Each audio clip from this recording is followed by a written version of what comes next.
지금 이 자리에 예배를 드리러 오신 모든 분들을 주님의 이름으로 환영하고 축복합니다. 우리 함께 이 시간 두 손 모아서 눈 감고 함께 기도합니다. 사랑하는 하나님 아버지 감사드립니다. 오늘도 이 자리에 함께하여 주시고 은혜를 내려주시니 감사드립니다. 사랑하는 하나님 아버지, 이 시간 주님을 예배합니다. 주님 홀로 영광 받아 주시옵소서. 주님 기쁘게 이 예배를 받아 주시옵소서. 사랑하는 하나님 아버지, 주님 앞에 모인 우리에게 성령님의 은혜와 지혜로 우리를 지도하시고 함께하여 주시옵소서. 하나님, 우리의 마음과 생각을 열어 주님 말씀 듣고 깨달을 수 있도록 은총을 내려주시옵소서. 주님 의지합니다. 감사드립니다. 이 모든 말씀 우리 구주 예수 그리스도의 이름으로 기도드립니다. 아멘. 오늘 설교의 주제는 하나님의 언약의 백성으로서 할 일입니다. 하나님의 언약의 백성으로서 할 일입니다. 하나님의 말씀 신명기 22장 1절에서 10절까지의 말씀입니다. 제가 1절에서 4절까지의 말씀 읽겠습니다. 네 형제의 소나 양이 길 잃은 것을 보거든 못 본 채 하지 말고 너는 반드시 그것들을 끌어다가 네 형제에게 돌릴 것이요, 네 형제가 네게서 멀거나 또는 네가 그를 알지 못하거든 그 짐승을 네 집으로 끌고 가서 네 형제가 찾기까지 네게 두었다가 그에게 돌려줄지니 낙이라도 그리하고 의복이라도 그리하고 형제가 잃어버린 어떤 것이든지 네가 얻거든 다 그리하고 못 본 채 하지 말 것이며, 네 형제의 낙이나 소가 길에 넘어진 것을 보거든 못 본 채 하지 말고 너는 반드시 형제를 도와 그것들을 일으킬지니라. 만약 여러분은 여러분의 형제의 소나 양이 길을 잃은 것을 보면 그냥 지나치지 마십시오. 여러분은 반드시 그것들을 여러분의 형제에게 데려다 주십시오.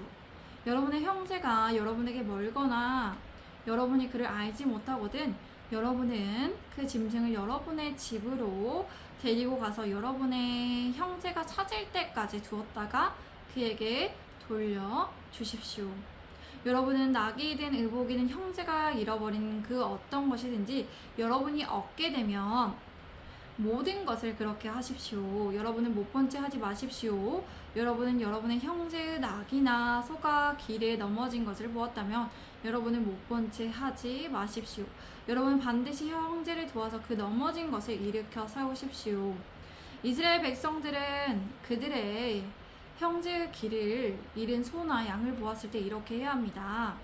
이때의 형제는 누구일까요? 형제는 동료이며 같은 동네에 사는 이웃의 사람을 말합니다. 이렇게 형제라는 것은 동일한 조상에서 나온 혈연관계에 있음을 의미합니다. 아브라함과 이삭과 야곱, 그 혈연관계에 있음을 의미합니다. 그들은 동일한 언약을 바탕으로 한 형제로서의 공동체임을 의미하죠. 그들은 하나님과의 언약을 통해 하나님의 백성이며 그들은 형제이며 그에 따른 책임감을 가져야 한다는 것이죠. 그들은 하나님과의 언약 안에 한 공동체임을 고백할 때 서로의 재산권을 서로가 지킬 수 있습니다. 그들은 길을 잃은 소나 양을 보았을 때 못 본 채 하지 말아야 합니다. 시선을 돌려 모른 척 하지 말아야 한다는 것이에요. 여기서 못 본 채 하지 않는다는 것은 의식적으로 외면하거나 무시하거나 무관심하거나 냉담하게 대하지 않아야 한다는 것을 의미합니다. 그들은 가야 할 길을 벗어나는 짐승들이 방황할 때 그것을 형제의 소유로 여기고 반드시 그 주인을 찾아 주어야 합니다. 그들은 언약의 공동체로서 서로를 돌봐야 할 책임을 가지고 있습니다. 그러므로 이웃이 어려움을 당했을 때는 내 일처럼 나의 일처럼 나서서 도와야 한다는 것이죠. 그들은 길을 잃은 짐승을 주인에게 돌려보내야 합니다. 그 짐승을 끌고 가는 수고를 해서라도 짐승을 잃어버린 이웃의 걱정과 상한 마음을 해소시켜 줄 수 있도록 최선을 다해야 한다는 것입니다. 그런데 길 잃은 짐승의 주인이 멀리 있거나 주인이 누구인지 모를 경우가 있습니다. 그때 짐승을 발견한 사람은 그 짐승을 자기 집으로 끌고 와서 보관하고 있어야 합니다. 그리고 그 짐승을 잃어버린 사람이 찾아오면 그는 보관하고 있던 짐승을 그에게 돌려 주어야 합니다. 이렇게 이스라엘 백성들은 그들의 이웃에게 어떤 소유물이든 똑같이 해 주어야 합니다. 어떤 사람은 다른 사람이 잃어버린 어떤 것을 찾아주는 것에 대해 불편해질 수 있습니다. 다른 사람의 일에 관여하고 싶지 않은 마음이 있을 수 있습니다. 그러나 우리가 물건을 길 위에서 잊어버렸을 때 그 물건을 우리의 힘으로 찾지 못했어요. 그런데 다른 사람이 찾아주었던 경험을 하였다면 우리가 다른 생각을 할 수 있습니다. 우리가 물건을 잃어버렸을 때 우리는 찾고 또 찾습니다. 그러나 그 물건을 찾지 못하고 있는데 누군가 우리에게 그 물건을 보관하고 있어 찾을 수 있었다면 우리는 감사함을 느낄 수 있습니다. 그리고 우리도 누군가의 그 물건을 찾아주고 싶어 할 수 있습니다. 이렇게 함으로써 우리는 세상을 아름답게 만들어 갈 수 있어요. 이스라엘 백성들은 또한 그의 형제나 이웃이 물건을 잃어버린 경우에만 그럴 것이 아니라 그의 이웃의 짐승들이 넘어진 것을 볼 경우 못 본 채 하지 말고 일으키는 것을 도와주어야 합니다. 이스라엘 백성들은 이웃이 당한 어려움에 무관심하거나 그것을 무시하지 말아야 합니다. 적극적으로 주어야 한다는 것이요. 이것이 하나님의 백성으로서 마땅한 태도예요. 우리 또한 누군가 어려움을 당한 사람을 보았다면 우리의 힘이 닿는 대로 도와주어야 합니다. 그렇게 함으로써 하나님의 자녀로서 이 땅에서 마땅히 해야 할 일을 해야 한다는 것이에요. 우리가 이렇게 하는 이유는 하나님의 언약의 백성으로서 살아가는 길입니다. 하나님의 축복을 누리는 길입니다. 우리 함께 5절에서 7절까지 말씀 읽겠습니다. 시작! 여자는 남자의 의복을 입지 말 것이요 남자는 여자의 의복을 입지 말 것이라. 이같이 하는 자는 네 하나님 여호와께 가증한 자니라. 길을 가다가 나무에나 땅에 있는 새의 보금자리에 새 새끼나 알이 있고 어미새가 그의 새끼나 알을 품은 것을 보거든 그 어미새와 새끼를 아울러 치하지 말고 어미는 반드시 놓아줄 것이요 새끼는 치하여도 되나니 그리하면 네가 복을 누리고 장수하리라. 여러분 중에 여자는 남자의 의복을 입지 마십시오. 남자는 여자의 의복을 입지 마십시오. 이렇게 하는 사람을 하나님께서는 가증스럽게 여기십니다. 여러분은 길을 가다가 나무에나 땅에 있는 새의 둥지에 새끼 또는 알이 있고 어미새가 그의 새끼의 알을 품는 것을 보거든 그 모두를 취하지 마십시오. 여러분은 새끼를 가져가되 반드시 그 어미를 놓아 주어야 합니다. 그러면 여러분이 잘되고 오래 살 수 있을 것입니다. 남자의 의복이란 남자의 옷이나 장신구를 의미합니다. 여성은 남자의 의복이나 장식품을 사용하지 말아야 합니다. 또 여자의 의복이란 여성의 몸을 휘감는 망토 같은 옷을 의미합니다. 남성은 여성의 의복을 입지 말아야 합니다. 이렇게 서로 다른 성의 의복을 입는 것은 하나님께서 싫어하시는 행동입니다. 이런 가증스러운 일은 어디에서 비롯되었냐면 이방 종교에서 비롯된 풍습이기 때문에 하나님께서 싫어하시는 행동이에요. 하나님께서는 세상을 하나님의 목적과 의도에 맞게 창조하셨습니다. 그러므로 하나님의 백성은 그 질서에 따라 행동해야 합니다. 남자와 여자에게는 각기 고유한 특성이 있습니다. 그 특성을 우리는 존중하고 지켜야 합니다. 우리는 주어진 역할에 따라 순리대로 행동해야 합니다. 이스라엘 백성들은 길을 가다가 뜻하지 않은 우연으로 새의 둥지를 발견했을 때 이렇게 해야 합니다. 그들은 그 둥지에 어미가 알이나 새끼를 품고 있다면 어미와 새끼들을 함께 가져가서는 안 된다는 것이에요. 그들은 알이나 새끼들을 가져갈 수 있지만 어미는 반드시 놓아 주어야 합니다. 어미는 다시 알을 낳을 수 있기 때문이에요. 어미를 놓아 주어야 새들을 보존할 수 있고 사람도 다시 알을 얻을 수 있습니다. 하나님께서는 이렇게 인간의 욕심으로 생태계가 파괴되거나 씨가 끊기는 것을 금지하셨다는 것이에요. 이 명령을 지켜 행하면 이스라엘은 어떻게 된다고요? 가나안 땅에서 복을 받고 번영할 수 있다는 것이에요. 그들은 복을 누림으로써 잘 된다는 것이에요. 그들은 좋을 것이라는 것이에요. 그들은 장수할 것이라는 것이에요. 그들의 날들을 길게 가질 수 있다는 것이에요. 그들은 개인에게는 장수가 있고 나라에는 국가에는 평화를 지속할 수 있다는 것이에요. 우리는 하나님의 언약의 백성으로서 하나님의 자녀로서 하나님의 말씀을 읽고 지킴으로써 복을 누리고 번영할 수 있습니다. 제가 8절에서 10절까지의 말씀을 읽겠습니다. 네가 새 집을 지을 때 지붕에 난간을 만들어 사람이 떨어지지 않게 하라. 그 피가 네 집에 돌아갈까 하노라.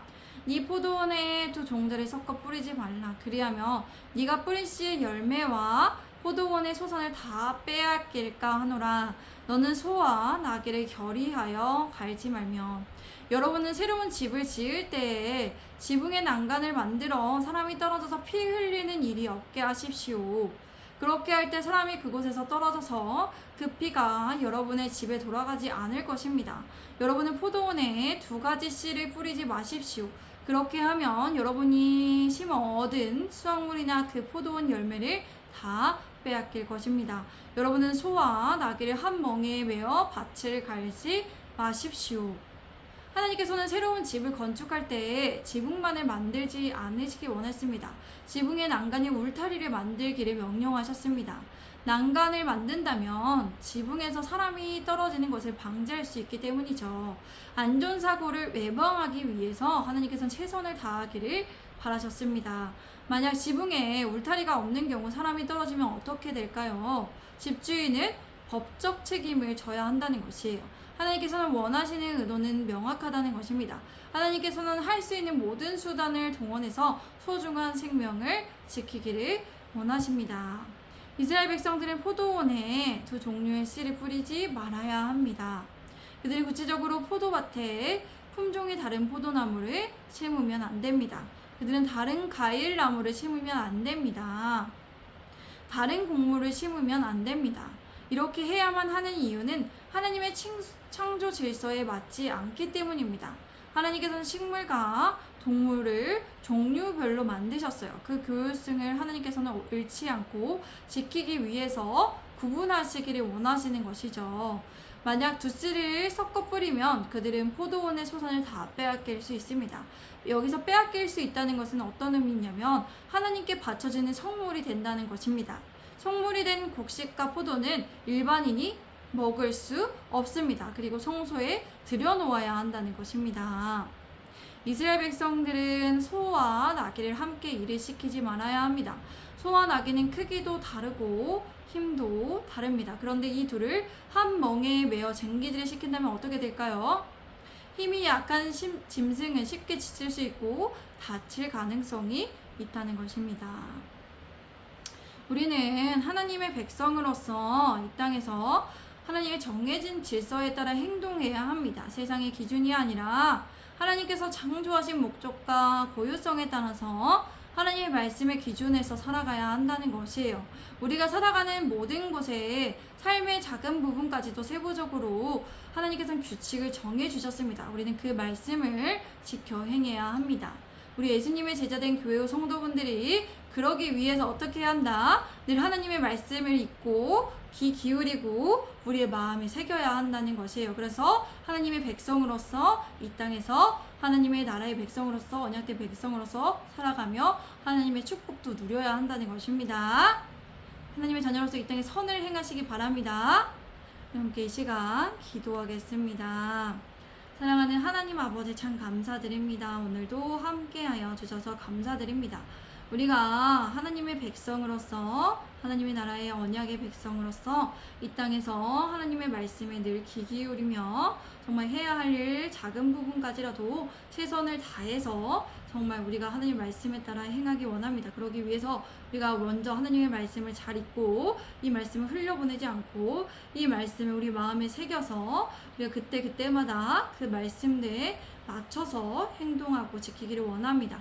그래야 하나님의 축복을 누리는 백성이 되게 하소서. 주님께서 그렇게 인도하여 주시옵소서. 우리 예수님의 제자된 교회에 이끌어 주시옵소서.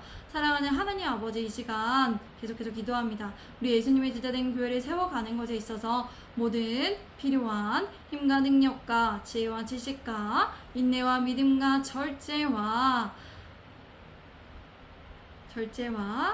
재정과 물질을 풍성하게 채워주시옵소서. 예수님의 제자된 교회에 세워가는 것에 있어서 일과 관계와 절차와 감정 등이 주님 안에 잘 이루어질 수 있도록 주님 주관하여 주시옵소서. 주님 맡겨드립니다. 주님 감사합니다. 사랑합니다. 이 모든 말씀 우리 구주 예수 그리스도의 이름으로 기도드립니다.